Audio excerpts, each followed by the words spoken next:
Good morning mga gar. So, pagbaba ko pala ng bahay, nagulat ako. Gising na pala yung lola ko. Dahil Sunday ngayon, duties daddy ulit tayo. At syempre, may mga hugasan na tira kagabi, hinugasan ko na rin kasi para malinis yung lababo namin. Yun, nahirapan pa nga ako magpasok ng Joy dun sa lagayan. Yan, pakatapos ko ilagay, hinugasan ko na agad para magawa ko na yung mga gagawin ko. At pakatapos niyan, kailangan mo din linisan yan. Kasi dyan din ako mag-prepare ng panluto. Ayan, uminit na nga yung tubig ni lola at binigay ko na sa kanya. Pagkatapos naman yan ay mamalinggi muna ako kasi matagal niya maubos yun yung tubig yan. Pagdating ko sa palengke, bumili agad ako ng mga isda.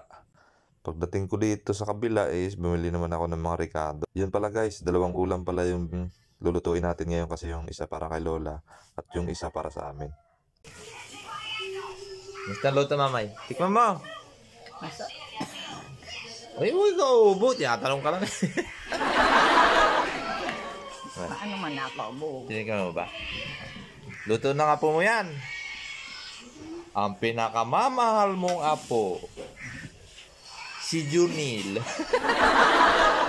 Sabi mama.